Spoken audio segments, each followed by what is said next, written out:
We're still in it regardless. But we were in the pandemic at that time, right? It was year two. That was year 2. Okay. Very weird. They were allowing open spaces. And if you had people in establishments, everything had to be open. We were big on doors, windows. People were trying to get their outside eateries together. Right. And what I wanted to do for that space was, how do I bring mental health to the people? Because a good day for me, product-wise, is giving people ideas. Uh-huh. If I give you sound bowl therapy, you'll Google it. You'll look it up on YouTube. If you get to meet the artists I work with, you'll see their work ethic. You'll see their energy. Right. You'll have conversations with them about what they're selling. You may want to take that home with you or follow the person. Because an artist, whether they're trying to or not, they inspire.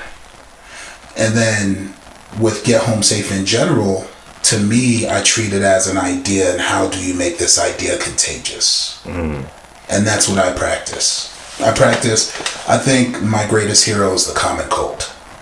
Right. How do I become contagious? How does it get everywhere?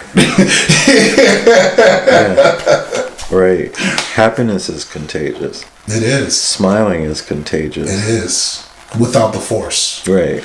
So, and I've told folks it's possible. I don't know if you know this, but if you practice smiling in your private time, your endorphins are higher than if you're practicing frowning all the time.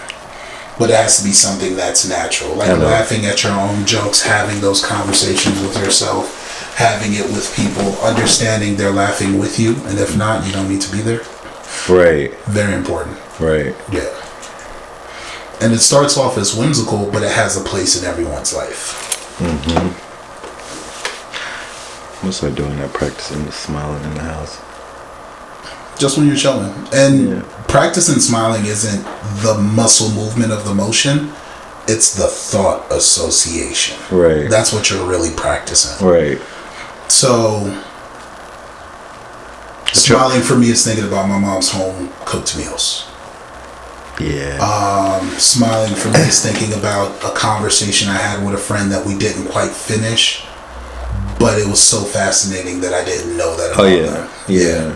Like today, for example, I put up a clip on Instagram because I found out my boy had a shoe cleaning day, and I found it out from his friend that I was interviewing, who's my friend now, but you could hear the pitch in my voice. Like, and man. Yeah. And I put it up, not because it's a shoe cleaning day, I put it up because that was my excitement in the reaction of his shoe cleaning day. Because what that shows is, there's value and importance in that person to me. That's why it's exciting. Yeah, I feel you. Yeah, I feel you on that. That stuff makes me smile too. Yeah. Yeah, you know? Yeah. I'm trying to think of, there's so many scenarios that I've been happy with my community. They made me smile, or, you see them, performing. I'm like, I know you're performing here today. Let me go stop by and check it out. Or, are you there? I'll come by and support, blah, blah, blah, yeah. Smile. Difference. Yeah.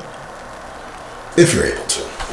And if you're not able to smile, I think there's power in not being able to smile and accepting it for what it is. That's usually the rougher ones.